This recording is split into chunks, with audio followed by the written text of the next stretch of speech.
Assalamualaikum warahmatullahi wabarakatuh. Hai semuanya, perkenalkan nama saya Raudatun Nazra dari kelas Perkembangan Teknologi Komunikasi 3E dengan NIM 2202402116. Adapun tujuan saya hari ini ialah mengumpulkan tugas individu saya yang ketiga dalam pemaparan tentang bidang kerja teknologi komunikasi.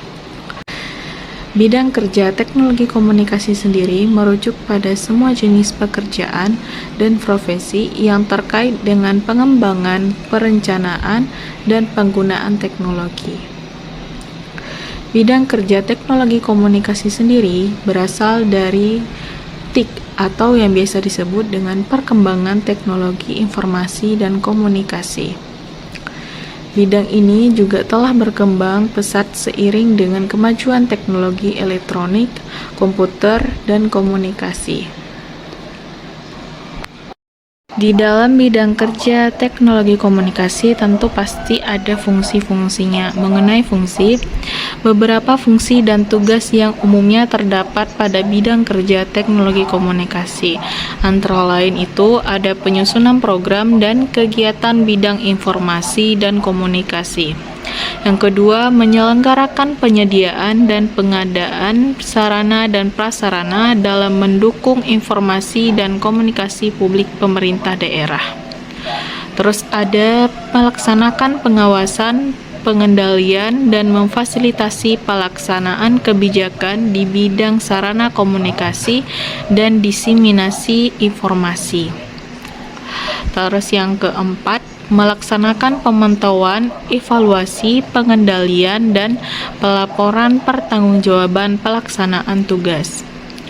Yang kelima, melaksanakan tugas lainnya yang diberikan oleh pimpinan atau atasan sesuai dengan bidang tugasnya. Selain daripada itu, juga ada beberapa contoh bidang pekerjaan di teknologi komunikasi. Yang pertama itu ada ahli jaringan.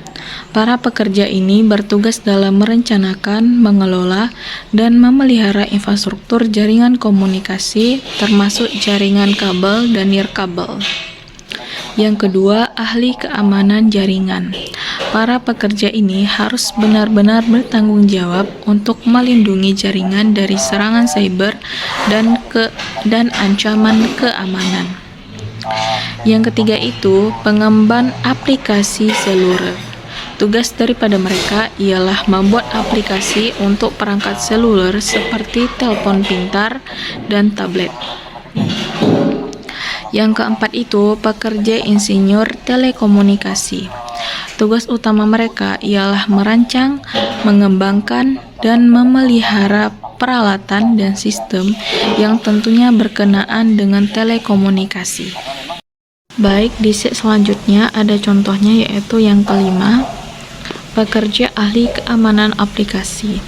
Jadi tugas mereka itu hanya berfokus pada perlindungan aplikasi perangkat lunak dari kerentanan keamanan. Yang keenam itu pengemban web. Tugas daripada mereka ialah membangun dan merancang situs web dan aplikasi web yang berguna dan positif bagi instansi, perusahaan, ataupun masyarakat. Yang ketujuh itu ada namanya pengembang multimedia. Tugas mereka itu membuat dan mengelola konten multimedia seperti video, audio, dan gambar. Yang kedelapan itu ada administrator database. Tugas utama mereka ialah menangani jika adanya penyimpanan dan pengelolaan data untuk aplikasi dan situs web.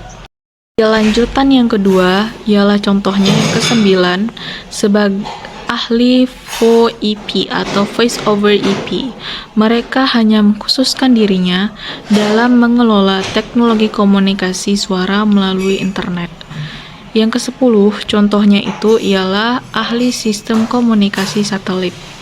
Dalam hal ini, para pekerja ahli hanya terlibat dalam teknologi satelit untuk komunikasi, pemantauan bumi, dan melakukan navigasi.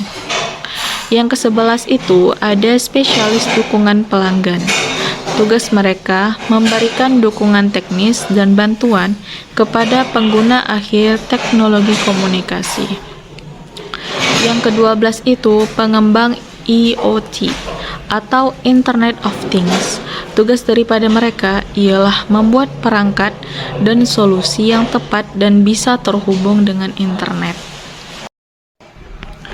Baik, kesimpulan yang dapat kita ambil dari bidang kerja teknologi komunikasi ialah bidang ini merupakan bentuk bidang yang krusial dalam hal menghubungkan individu, organisasi, dan masyarakat secara efisien dan efektif melalui berbagai alat dan sistem komunikasi yang terus berkembang. Teknologi komunikasi memainkan peran penting dalam membentuk cara kita bekerja, belajar, berinteraksi, dan berhibur, serta terus berkembang seiring berjalannya waktu untuk memenuhi kebutuhan komunikasi yang semakin kompleks. Sekian dari pemaparan sederhana saya. Saya minta maaf jika ada kekurangan. Saya akhiri, wabillahi taufiq wal hidayah. Wassalamualaikum warahmatullahi wabarakatuh.